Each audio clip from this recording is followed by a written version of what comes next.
setinha, né, Neto? Na setinha, isso, apresentar agora, uma Aí a tela tela inteira. inteira, Isso, aí seleciona a tela e compartilhar. tá, compartilhar.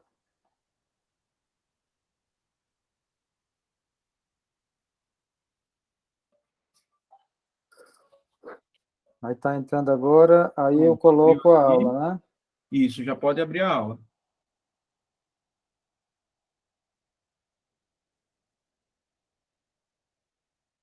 Estão vendo a aula? Tá sim. Aí eu vou colocar ela eu boto ocultar aqui, né?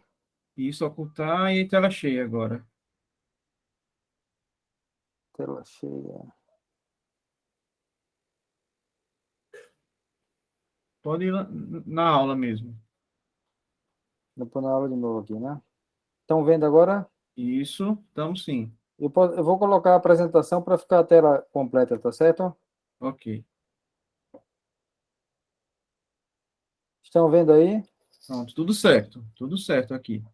Bom, pessoal, então eu queria primeiro me desculpar por esse pequeníssimo atraso. Já está gravando, Neto?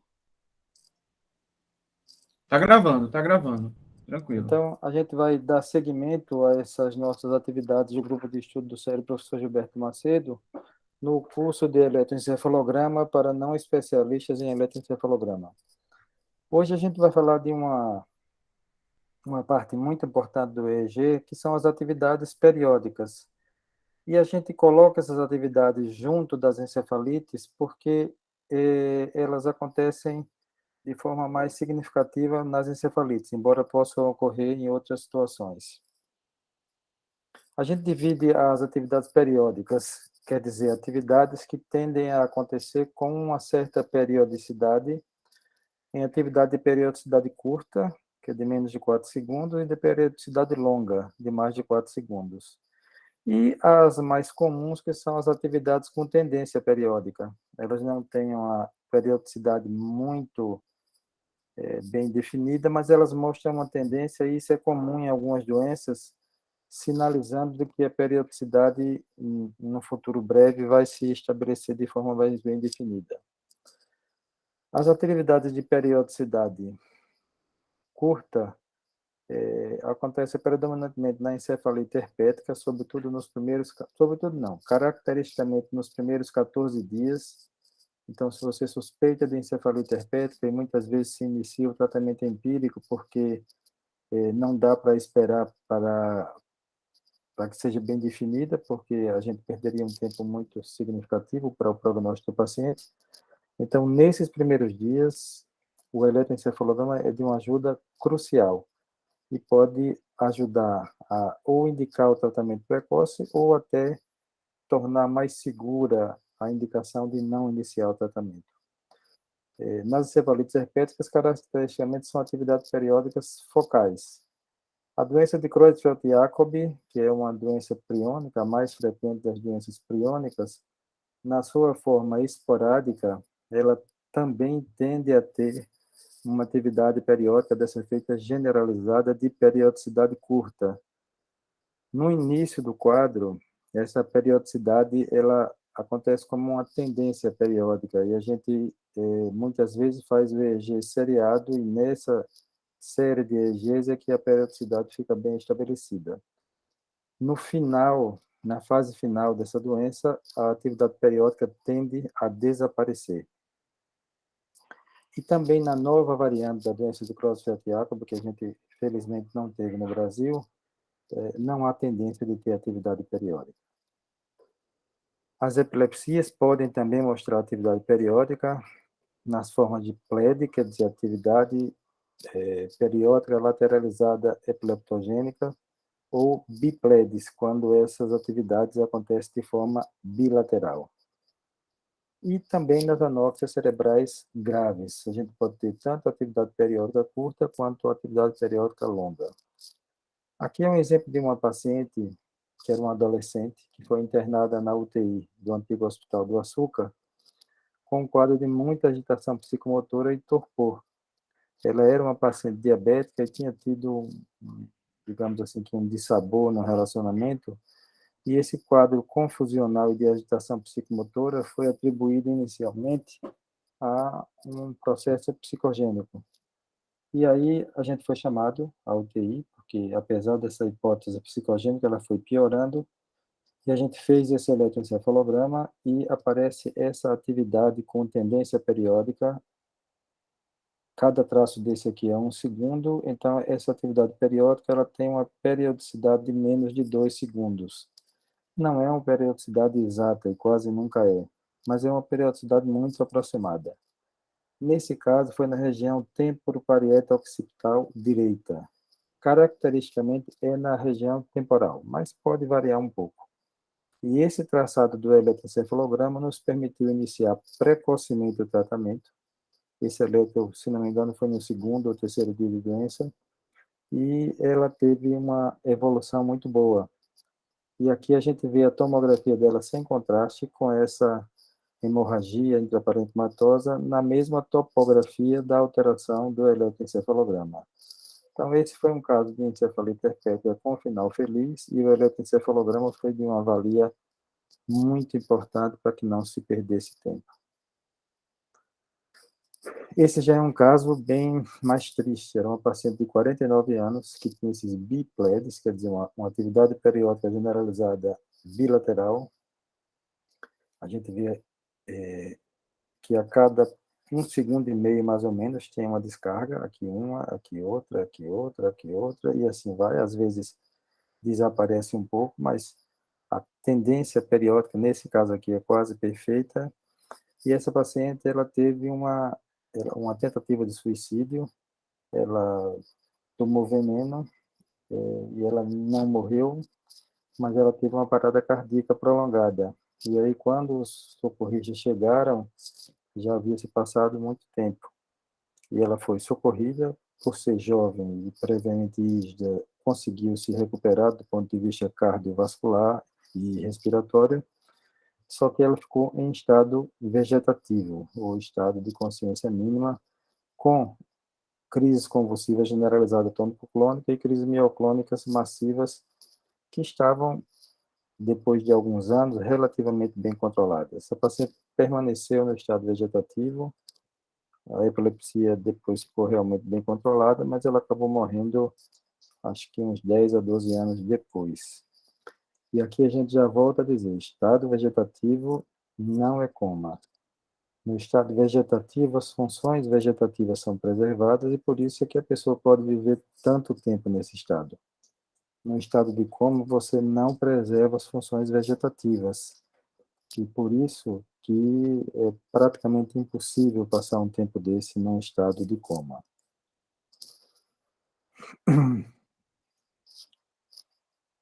Aqui, uma vez mais, a gente já falou sobre EEG nos AVCs, mas mostrando que as atividades epileptiformes, elas predizem uma isquemia cerebral tardia nos casos de hemorragia subaracnoide. E essa atividade epileptogênica, ela se faz predominantemente na forma de PLED, de atividade periódica lateralizada. Essa atividade periódica, ela é também chamada de interface ictal-interictal, porque apesar de ela, na maioria das vezes, não expressar uma atividade clinicamente epilética bem perceptível, se sabe que tem um mecanismo epilético subjacente. E essa é uma das poucas situações em que você trata um EEG alterado. Então, se você vir um padrão desse tipo, a gente, tratando, consegue melhorar o prognóstico, mesmo que não haja manifestação clínica evidente. Mas, nesse caso, o eletroencefalograma com descargas periódicas lateralizadas mostra precocemente na hemorragia subaracnoide que esse paciente é um paciente candidato a fazer vasoespasmo e fazer isquemia cerebral tardia. Portanto, num caso como esse, uma vez mais mostrando a importância do eletroencefalograma nos acidentes vasculares encefálicos agudos, se você vir esse padrão, você é obrigado a ser mais agressivo no tratamento para prevenir o vasoespasmo. E aqui ela diz com clareza que a atividade com padrão ictal e interictal, que são as atividades periódicas, é um marcador importante para predizer um risco aumentado de isquemia cerebral tardia nas hemorragias subaracnoides. Portanto, uma vez mais, a unidade de AVC tem que ter eletroencefalograma. Esse é um outro caso de um paciente dessa feita de 31 anos, também com atividade periódica. Ela tem uma variação entre uma descarga dessa e outra mínima, é praticamente igual o intervalo. Uma atividade periódica de periodicidade muito curta, que a gente dá pouco mais de meio segundo de periodicidade. E veja que é uma atividade epiléptica. E aqui eu vou falar de um conceito que poderia ter falado já no início da aula. A atividade periódica, de um modo geral, prediz um mau prognóstico. Se você vir uma pessoa com epilepsia que é expressa clinicamente, expressa eletroencefalograficamente por atividade periódica, essa atividade epiléptica tem um padrão, tem um prognóstico pior do que se não fosse uma atividade periódica. Nesse caso, é um paciente do hospital universitário que tem essas descargas periódicas bilaterais nas regiões occipitais, que tem um déficit visual por as descargas serem muito frequentes, e esse paciente implantou um estimulador do nervo vago para tentar minimizar essas descargas, mas mesmo assim é de difícil controle, e esse padrão periódico, uma vez mais eu digo, ele prediz um mau prognóstico. Agora, esse é um caso também bastante triste, de uma paciente, eu não me recordo exatamente a idade dela, mas era uma paciente em torno de 50 anos de idade, que já tem vários anos, era em uma época em que aparecia muito na televisão um estímulo para que as pessoas bebessem muita água, porque a água supostamente ajuda o rim a limpar o organismo, e era uma terapia hídrica que muita gente fazia. As modas são muito curiosas, porque um pouco antes dessa fase havia uma moda de estimular as pessoas a beber urina, a própria urina, evidentemente, como uma urinoterapia. Abrindo somente um parêntese, eu me lembro que saiu uma reportagem uma vez no Fantástico, mostrando um japonês que era urinomaníaco. Ele bebia quase toda a urina que ele produzia, e isso era tido como um sinal de uma pessoa saudável. Veja que coisa bizarra, que hoje em dia ninguém se estimula a fazer um tratamento desse, mas eu peguei essa época, eu nunca optei por esse tipo de terapia, mas nesse caso era terapia de ingestão hídrica exagerada. Ela bebia mais ou menos 3 litros de água por dia, 3 a 4 litros.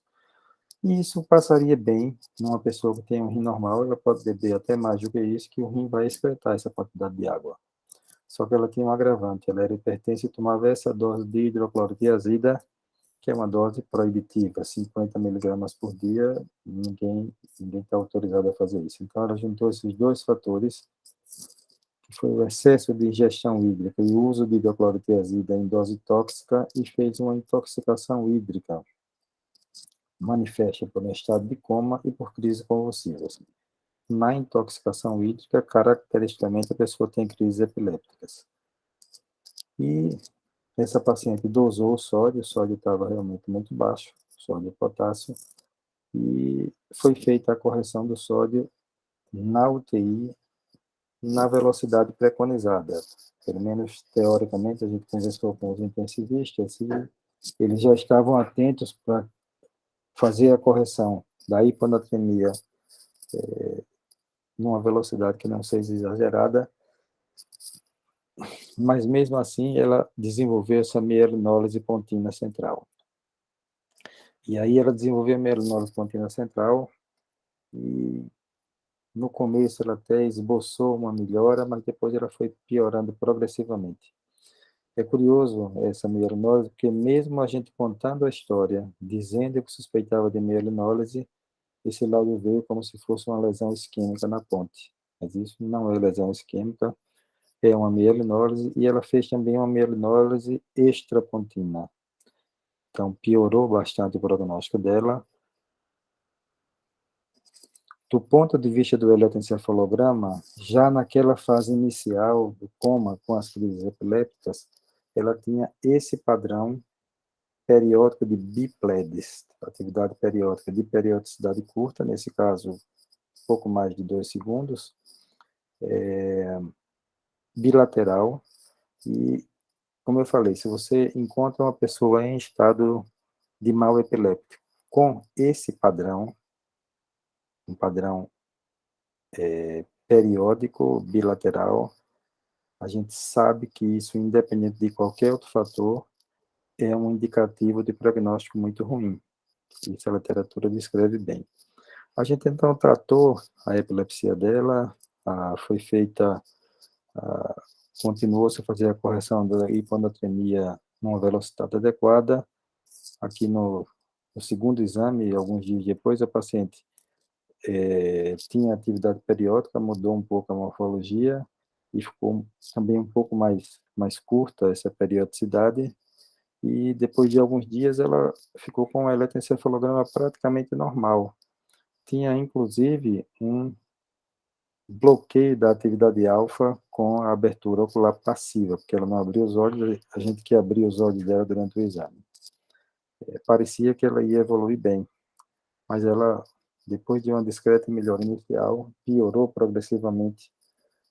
7 anos após, que foi a última vez que eu a vi, ela ainda se encontrava no estado de consciência mínima, e pouco tempo depois ela morreu. Então, assim, morreu de intoxicação hídrica, esse é o termo correto para a fisiopatologia dessa paciente. E volto a dizer, esse padrão do eletroencefalograma, que foi relativamente precoce, já avisou para a gente que, apesar de tudo que a gente fez, que provavelmente ela ia ter uma evolução ruim, como de fato aconteceu.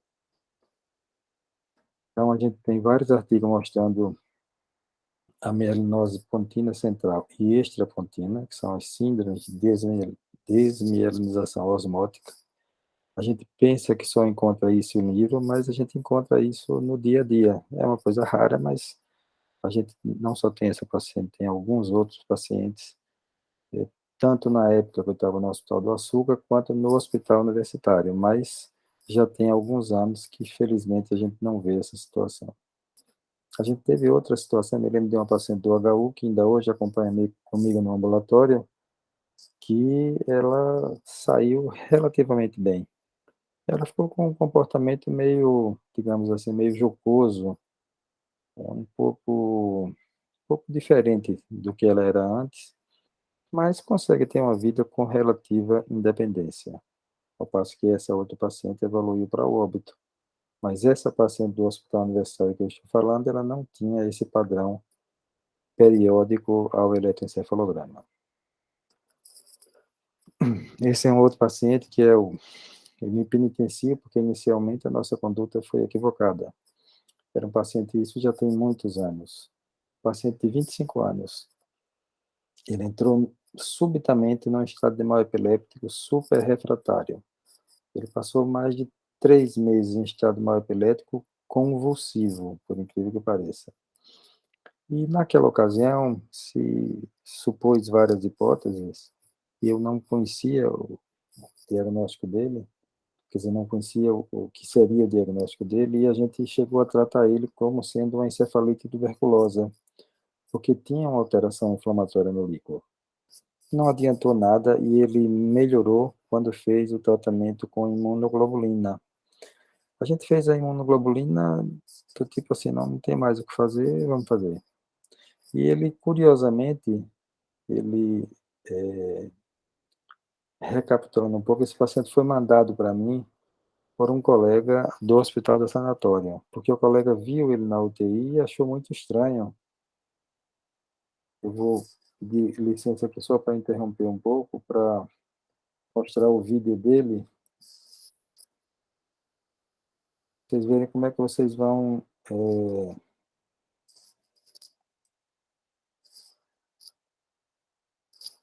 caracterizar essa alteração aqui. Ó.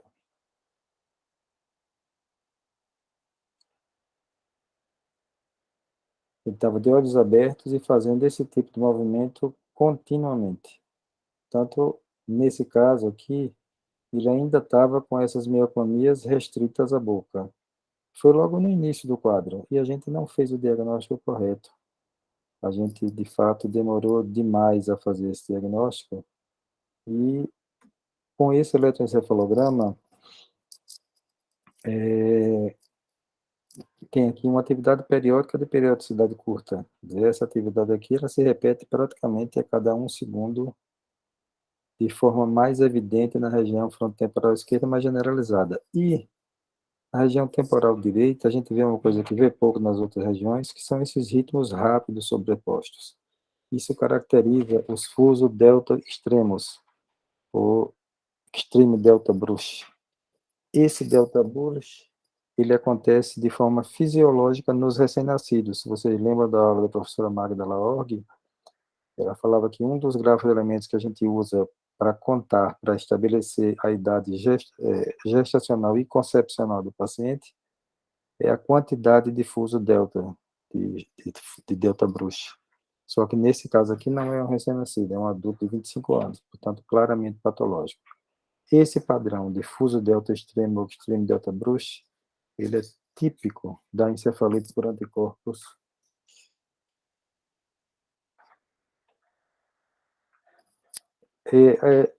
A luz está piscando aqui, é isso? Vocês estão percebendo a luz piscando aqui na minha Tá, sala? Está tá incomodando incomodando. isso, né? Eu vou trocar de ambiente, então, só 1 segundo, tá certo?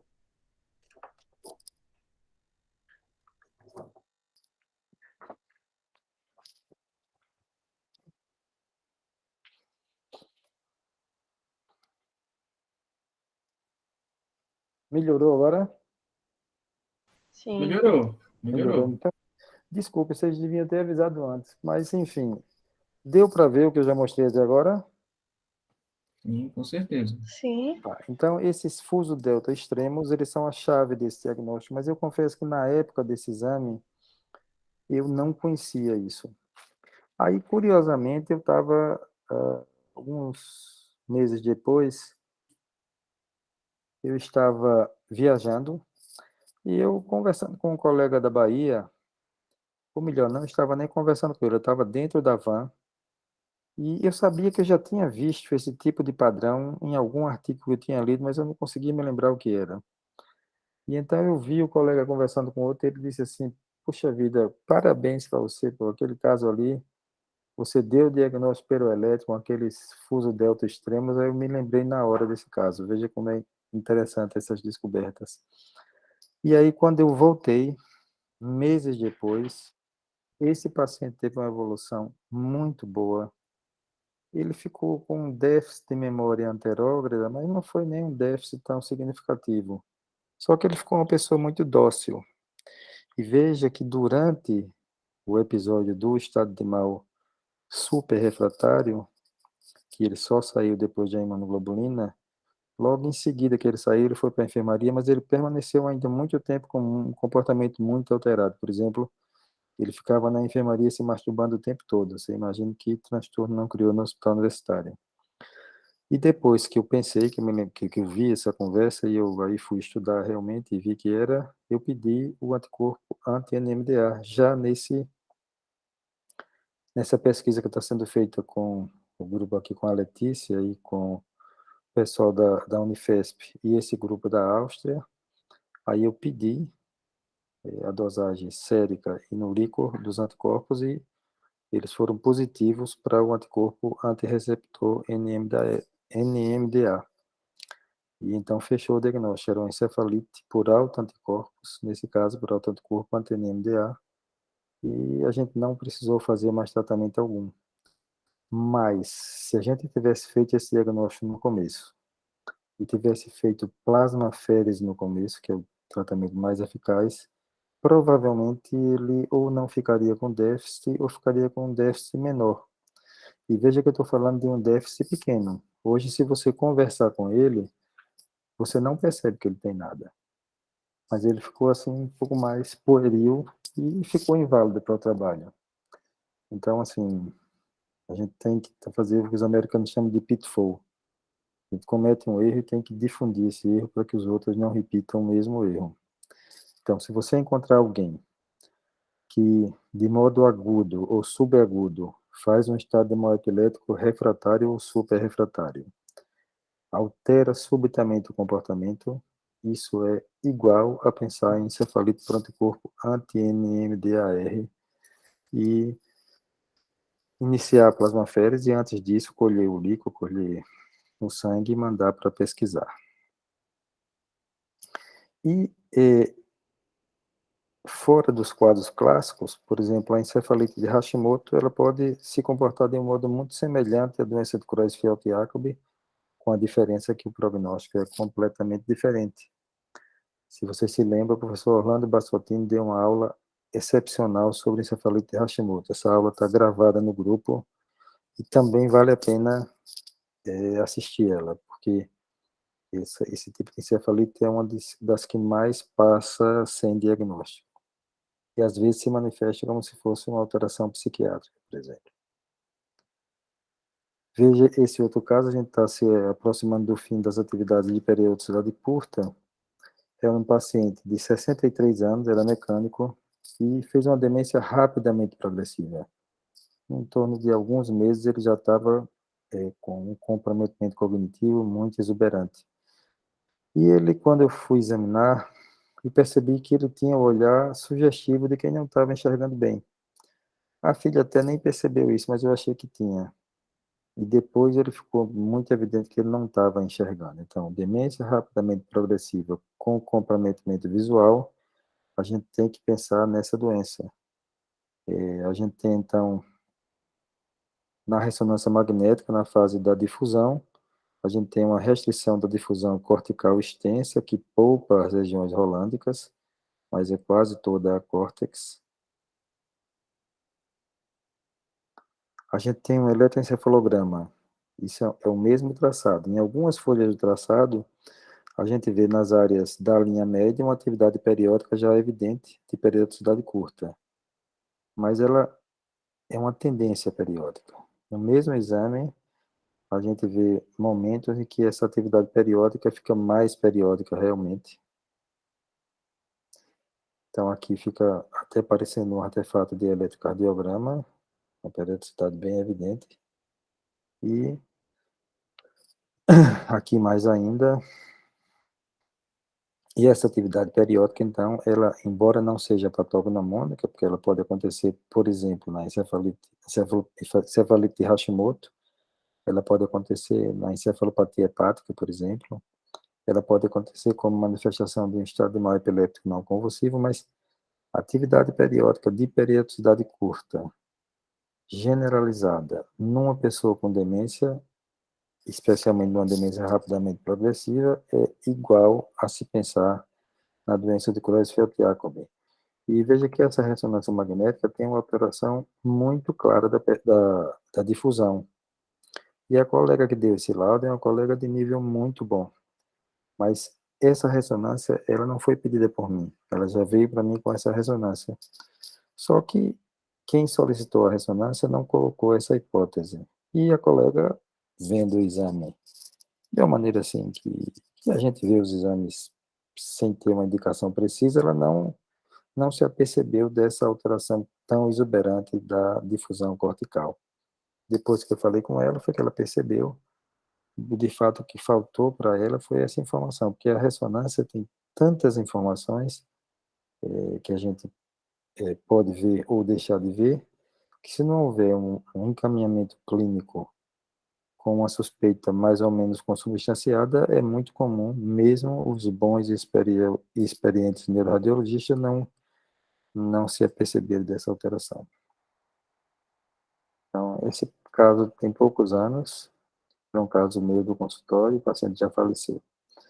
Agora a gente vai falar das atividades periódicas de periodicidade longa, que são acima de 4 segundos.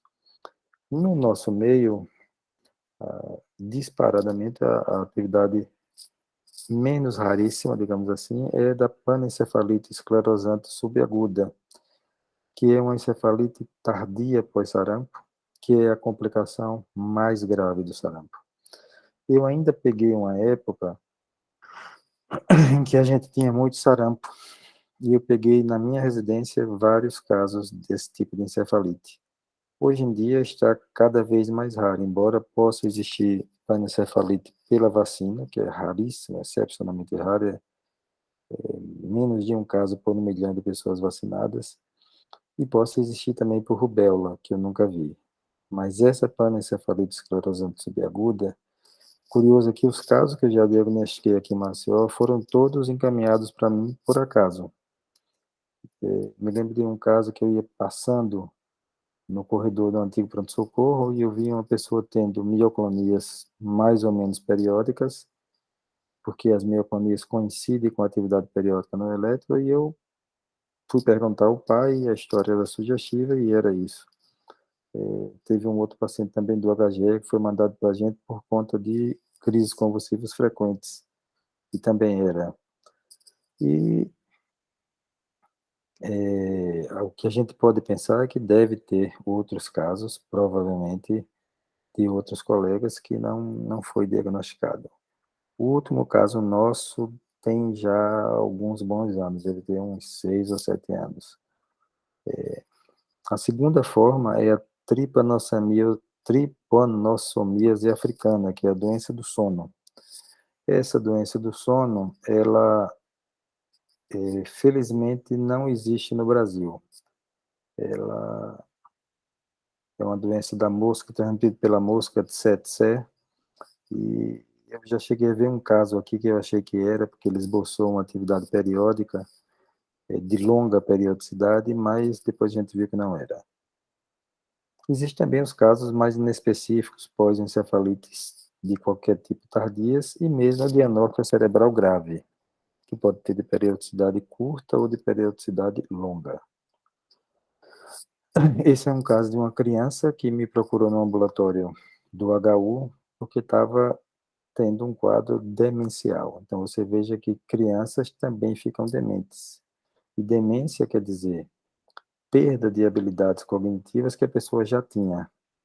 Se a pessoa nasce já com uma perda cognitiva importante, perda de capacidade cognitiva importante, isso não é demência, porque ela não pode perder o que nunca teve. Demência é você perder o que já teve. Mas tem situações em que a pessoa tem um retardo mental importante, como na síndrome de Down, e ela tende a ter, no futuro, um quadro demencial. A gente tem alguns casos no hospital universitário de pessoas com síndrome de Down que, com 20, 30, 40 anos, desenvolvem uma demência do tipo Alzheimer. Mas nesse caso aqui, era uma demência numa paciente previamente rígida, e eu me lembro que essa menina, quando me procurou, o comportamento dela, ela começou a ter uma perda no rendimento escolar, ficar mais infantil e ficar repetindo de modo quase que estereotipado uma musiquinha que ela dizia assim, pipoca, amendoim torrado.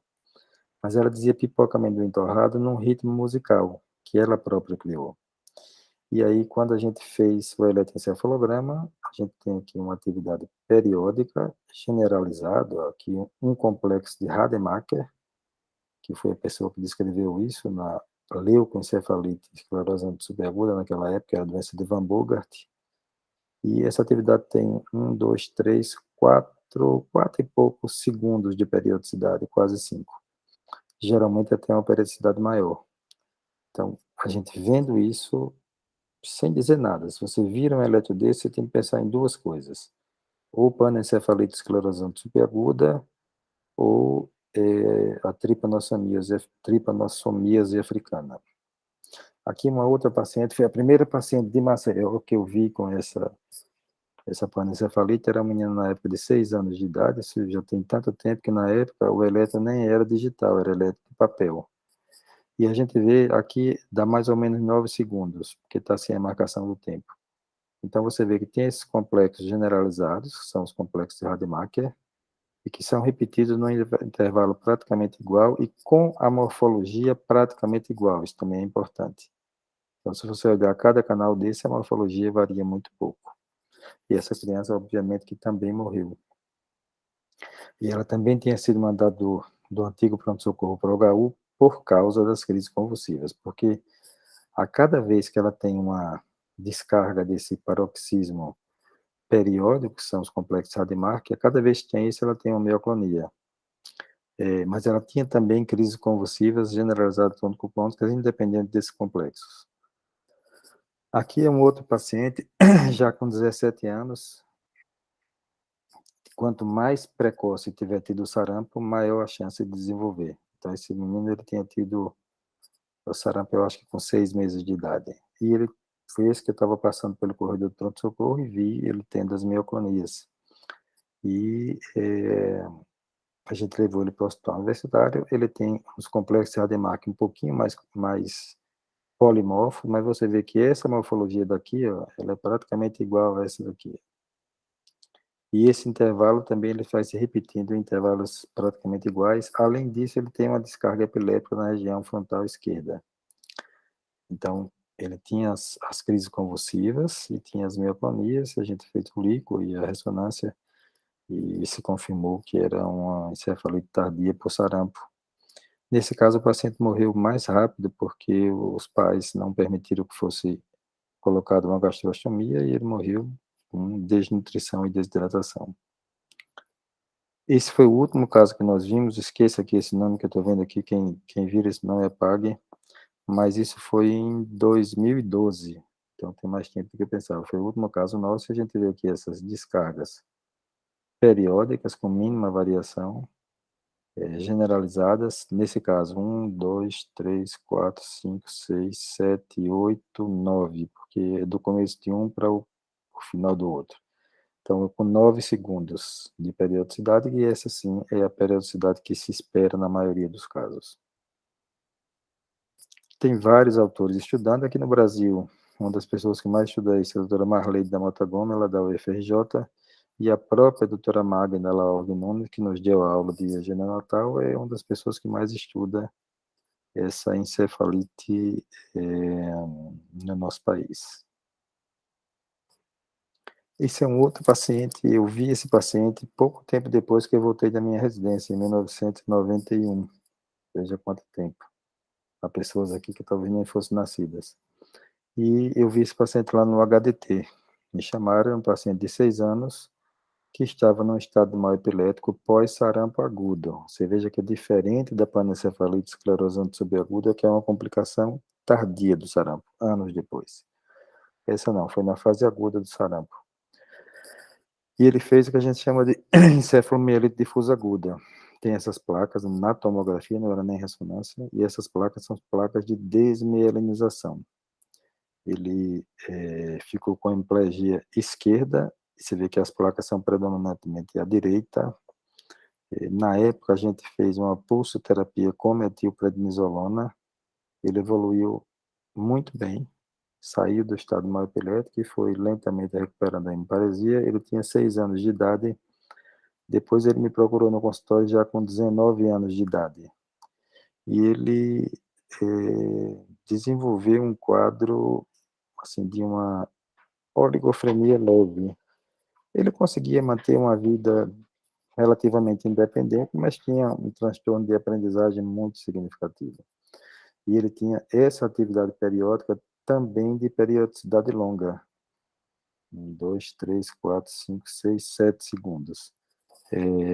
Nesse caso, é uma atividade periódica inespecífica. A gente não tem como, vendo esse traçado, dizer mais alguma coisa, porque pode acontecer em qualquer situação. Poderia acontecer, inclusive, na panencefalite esclerosante subaguda, mas, obviamente, que não era esse o caso. Agora a gente vai mostrar alterações de encefalite, eletroencefalográficas, que não são alterações periódicas. Veja, esse homem, ele tinha 35 anos na época, trabalhava na indústria, foi para o pronto-socorro da Unimed, estava se sentindo mal, e lá ele teve uma crise convulsiva. E essa crise convulsiva, ele foi levado para a UTI, saiu da crise convulsiva, mas não acordou.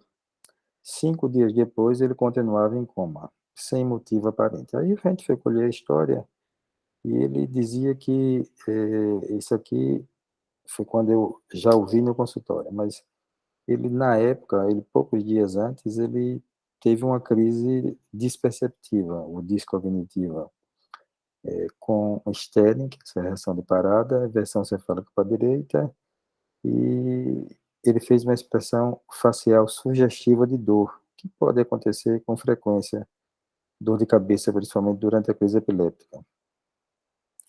Depois ele foi levado à emergência, e lá foi que ele apresentou uma crise convulsiva e foi encaminhado à UTI, não recuperou a vigilância, e lá estava de plantão o Dr. Zé Pinto. O Dr. Zé Pinto, eu trabalhei com ele no hospital, antigo Hospital do Açúcar, e ele, aliás, eu como acadêmico já aprendia com ele, e ele via muita gente fazer eletro lá, e ele me chamou para fazer esse eletro.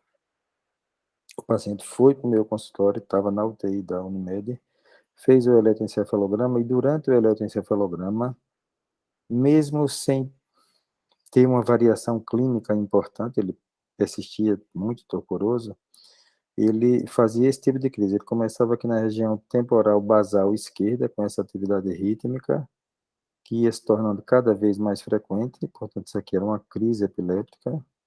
A crise se continuava, depois a atividade epiléptica, ela vai se tornando caracteristicamente mais lenta, mais ampla, e depois ela acaba subitamente. Ela acaba subitamente, mas o paciente não acordava, não acordava assim, ele não interagia com o meio. E momentos depois ele tinha uma outra crise dessa. Portanto, era um estado de mal epiléptico não convulsivo, que nesse caso já durava 5 dias. Foi feita uma ressonância magnética, que comparando os dois hipocampos, esse hipocampo direito tem um sinal relativamente preservado e um volume preservado, e veja que esse esquerdo é bem branquinho e menor. Então, ele tinha uma esclerose temporal mesial esquerda, que é a pior coisa que pode acontecer com a memória de uma pessoa, porque uma pessoa adulta lesar a principal reserva da memória anterógrada, ela vai ficar com uma amnésia importante. E aí a gente fez o exame do líquor, o líquor tinha de fato uma pleocitose, portanto tinha um aumento das proteínas, portanto era um líquor de uma encefalite. E alguns anos depois, o que era somente essa esclerose mesial temporal esquerda, ele se transformou numa atrofia do hipocampo esquerdo, com a dilatação do corno ventricular correspondente e com um hipersinal na região temporal lateral. Então, ele tinha um comprometimento brutal do lobo temporal mesial esquerdo e também do lobo temporal lateral. Ele ainda hoje, isso já tem muitos anos, ele ainda hoje permanece inválido, mas se você conversar com ele, você vê que ele tem um comportamento adequado. Ele só tem a amnésia. Então, eu me recordo que ele foi fazer uma perícia no INSS e o médico achou que ele estava simulando, porque ele cometia erros tão graves nas respostas sobre questões de lembrança recente e tinha o restante tão preservado que ficou aquela dicotomia. E eu tive que reforçar o laudo, explicar o que era essa situação para que ele pudesse finalmente ser aposentado. E aqui também essa mesma ressonância tardia, mostrando aqui o hipocampo direito bem preservado e o esquerdo bem atrofiado. Bom, eu espero não ter cansado vocês. Esse é um assunto fascinante, talvez um dos mais fascinantes da neurologia e da eletroencefalografia. E agora eu fico à disposição para as observações, questionamentos, perguntas. Fiquem inteiramente à vontade, inclusive para discordar de alguma coisa, porque não, o nosso objetivo é fomentar a aprendizagem, realmente.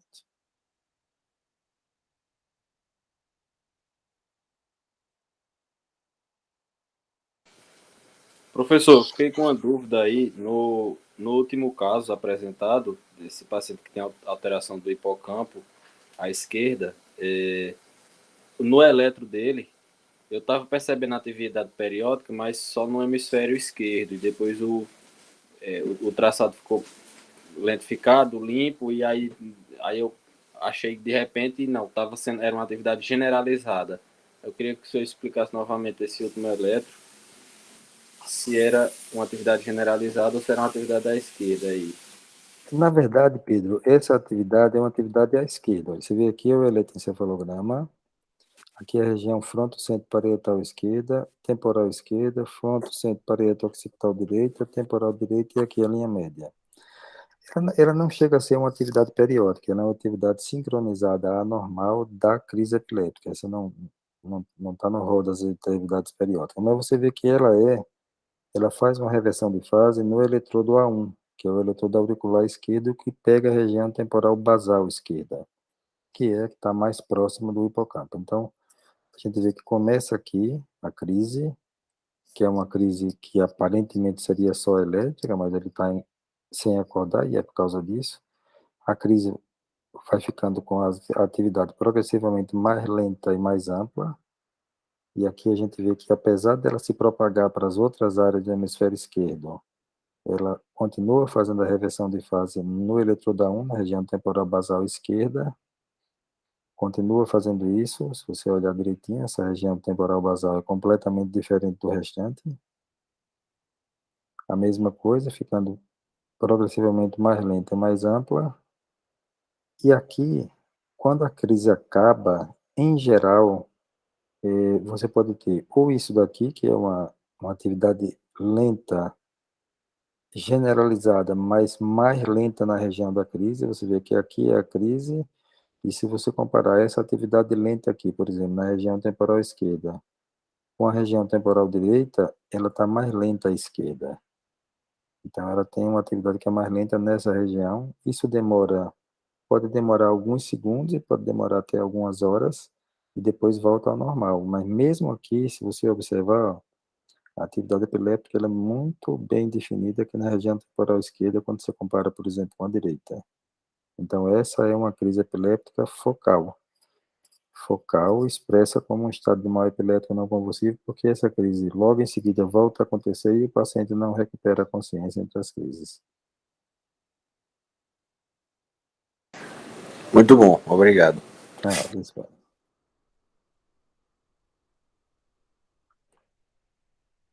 Fiquem à vontade, pessoal. Pode perguntar sem medo de errar, porque não tem... Essa pergunta do Pedro foi muito a propósito.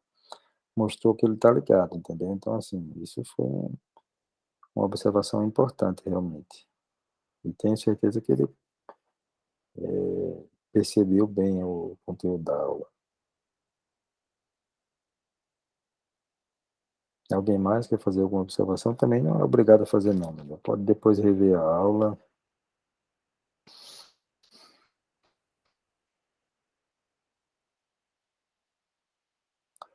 Bem, pessoal, então acho que se ninguém tiver mais nenhum questionamento, a aula, como sempre, ficará gravada. Agradeço uma vez mais ao Neto. O Neto, que além de ser um colega jovem, muito estudioso, muito preparado, é também uma pessoa up-to-date com a tecnologia, e se não fosse ele, certamente essas aulas não sairiam. Então, obrigado, Neto, obrigado a todo mundo, e um abraço e boa noite a todos. Boa noite. Aula muito boa. Obrigada, doutor. Boa noite, Obrigado. professor. Boa noite. Tchau.